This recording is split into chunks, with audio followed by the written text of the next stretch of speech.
बिस्मिल्लाहिर्रहमानिर्रहीम। अस्सलामुअलैकुम दोस्तों, अल्लाह ताला ने हमारी हिदायत के लिए इस दुनिया में 1,24,000 कमोबेश नबियों को भेजा, जिन्होंने अलग अलग वक्तों में खुदा के पैगाम को इंसानों तक पहुंचाया और हमारी हिदायत की।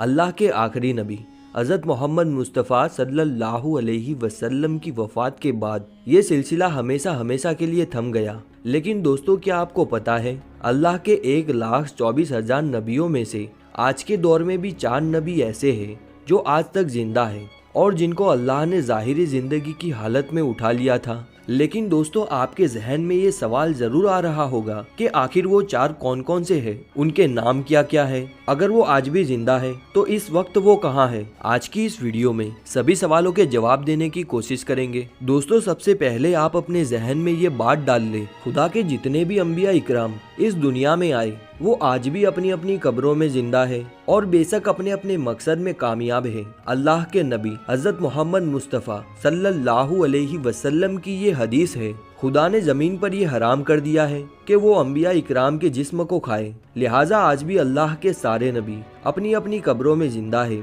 लेकिन दोस्तों, हमने अपनी इस वीडियो में जिन 4 नबियों का जिक्र किया है, उन्हें अल्लाह ने इस दुनिया में यानी कि उनकी जिंदगी में सही सलामत उठा लिया था और इसलिए 4 नबियों ने मौत का जायजा नहीं चखा और वो आज भी अलग अलग मुकामात पर जिंदा मौजूद है।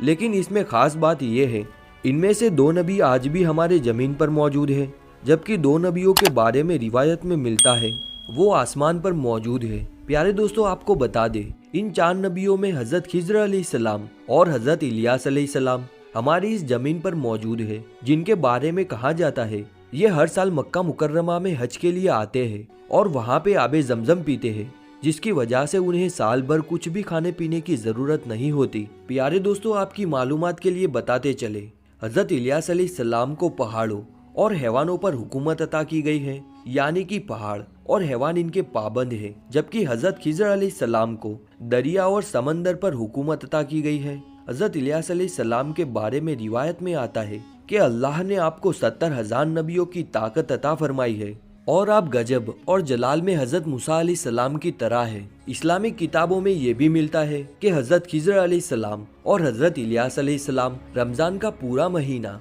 बैतुल मुकद्दस में गुजारते हैं और हर साल हज करने मक्का मुकर्रमा में तशरीफ लाते हैं। जानकार बताते हैं कि कयामत से पहले दुनिया का आखिरी वक्त आएगा तो अल्लाह के हुक्म के मुताबिक इनकी रूह को कब्ज कर लिया जाएगा।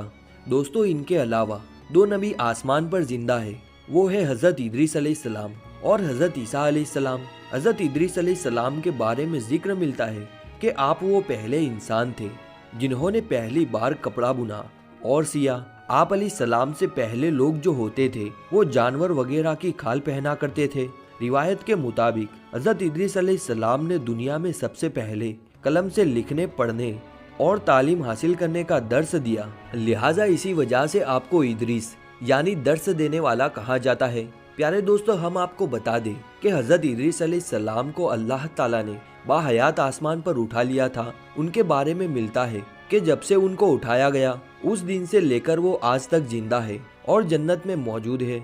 हजरत इदरीस अलैहिस्सलाम की रूह कब्ज नहीं हुई, आप जिंदा है और जन्नत में रहते हैं। प्यारे दोस्तों, इसके अलावा अल्लाह के दूसरे नबी जो आसमान पर जिंदा है वो है हजरत ईसा अलैहिस्सलाम, ईसा इब्ने मरियम अलैहिस्सलाम। प्यारे दोस्तों, आपकी जानकारी के लिए बता दे, अल्लाह ताला ने हजरत ईसा अलैहिस्सलाम को बनी इसराइल के लिए अपना नबी बनाकर भेजा था। लेकिन जब हजरत ईसा अलैहिस्सलाम ने उन लोगों को अल्लाह के दीन और हक की बात की दावत दी तो उनमें से कुछ लोगों ने तो आपको कबूल कर लिया, लेकिन ज्यादातर लोग आपके दुश्मन बन गए और उन्होंने ये साजिश की कि किसी भी तरह से हजरत ईसा अलैहिस्सलाम को सूली पर चढ़ा दिया जाए। लेकिन जब आपको सूली पर चढ़ाने का वक्त आया, जिस शख्स ने आपको सूली पर चढ़ाने का मंसूबा बनाया था उसको आपकी जगह पर सूली पर चढ़ा दिया गया और अल्लाह ने आपको सही सलामत आसमान पर उठा लिया। कई रिवायत में मिलता है कि जब कयामत से पहले हजरत ईसा अलैहिस्सलाम इस दुनिया में ज़हूर फरमाएंगे, तब हजरत इमाम मेहदी अलैहिस्सलाम के ज़माने में फिर से हजरत ईसा अलैहिस्सलाम इस दुनिया में तशरीफ लाएंगे। प्यारे दोस्तों, हजरत ईसा अलैहिस्सलाम की बात हो रही है तो हम आपको ईसा अलैहिस्सलाम और मुर्दा बादशाह का वाकया बताते हैं, जिसे सुनकर आपको नसीहत हासिल होगी। अल्लाह ताला ने इंसानों की रहनुमाई के लिए जर्रे जर्रे में निशानियां रखी है यहाँ तक कि अल्लाह ताला अपने नबियों को वो कुव्वत अता करता है जिससे वो दुनिया के सारे राज जान सके। अल्लाह ताला ने अपने हर नबी को मुख्तलिफ मौजिज़ात से नवाजा ताकि दुनिया उनको देखे और अल्लाह की कुदरत को पहचान सके। आज हम हजरत ईसा अलैहिस्सलाम के हयात मुबारका से एक बहुत बेहतरीन वाक़या पेश करेंगे जिसमें हमारे लिए बेहतरीन नसीहत मौजूद है। जैसा कि हम सभी जानते हैं, हजरत ईसा अलैहिस्सलाम अल्लाह के हुक्म से मुर्दों को जिंदा कर सकते थे। फिर एक बार क्या हुआ कि उन्होंने एक बादशाह की खोपड़ी को रूह बख्शी कि खोपड़ी जिंदा होकर क्या कहने लगी। इब्ने जूजी ने रिवायत में बयान किया है, एक बार हजरत ईसा अलैहिस्सलाम अपने साथियों के साथ जा रहे थे। एक मुर्दा खोपड़ी पर नजर पड़ी। खोपड़ी को रास्ते में पड़ा देखकर हजरत ईसा अलैहिस्सलाम को गम हुआ। तभी हजरत ईसा अलैहिस्सलाम के साथी आपस में कहने लगे, हजरत आप अल्लाह ताला से दुआ करें ताकि इस खोपड़ी में जान आ जाए और हम इसके वाक़ियात जान सके और हम नसीहत हासिल कर सके। हमें पता चल सके कि ये किस जमाने की है और उसने अपनी जिंदगी किस तरह गुजारी। ये सुनकर हजरत ईसा अलैहिस्सलाम एक तरफ खड़े होकर अल्लाह की बारगाह में दुआ करने लगे। ईसा अलैहिस्सलाम ने दुआ की, ए अल्लाह, तू अपनी कुदरत से इस खोपड़ी में जान डाल दे ताकि हम इससे इसकी जिंदगी के बारे में जान सके। अल्लाह ताला ने हजरत ईसा अलैहिस्सलाम की दुआ कबूल कर ली, जिसके बाद खोपड़ी बोलने लगी, ए अल्लाह के नबी, मुझे अल्लाह ताला ने आपकी बातों का जवाब देने का हुक्म दिया है। आप पूछिए, क्या पूछना चाहते हो? ईसा अलैहिस्सलाम ने कहा, तुम मुझे सबसे पहले ये बताओ कि तू इस दुनिया की कौन सी शख्सियत है? उस खोपड़ी ने जवाब दिया, मैं इस दुनिया का बादशाह था। ईसा अलैहिस्सलाम ने सवाल किया कि तू कितने अरसे तक इस दुनिया में जिंदा रहा? उसने जवाब दिया, मैं 1000 साल तक इस दुनिया में जिंदा रहा।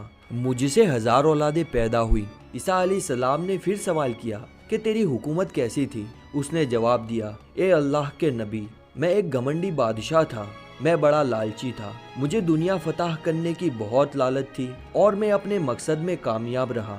मैंने हजारों शहर फतह किए, हजारों जंगें जीती, हजारों बादशाहों को कत्ल किया, मगर आखिर मौत मुझे भी आ गई। मेरे पास इस दुनिया से ले जाने को कुछ न था। जो कुछ मैंने फतह किया इस दुनिया में रह गया। मेरी 1000 बरस की जिंदगी कुछ भी काम न आ सकी और मुझे ये पता चल गया कि तकवा से बढ़कर कोई दौलत नहीं और लालच में बर्बादी के सिवा कुछ भी नहीं, और ये भी कि अल्लाह ताला की तकदीर में राजी रहने में सबसे बड़ी इज्जत है, क्योंकि अल्लाह ताला हर एक को उसकी कोशिशों का फल देते हैं, चाहे वो जिस मकसद में की गई हो। मैंने दुनिया फतह करने में अपनी पूरी जिंदगी लगा दी और अल्लाह मुझे कामयाब करता चला गया और मैं अपने कामयाबी की लालच में अपना इस दुनिया में आने का मकसद ही भूल गया। और उसके बाद वो खोपड़ी खामोश हो गई। ईसा अलैहिस्सलाम के सभी साथी ये सुनकर एक गहरी सोच में पड़ गए। ये सच है कि ये दुनिया दिल लगाने की जगह नहीं है।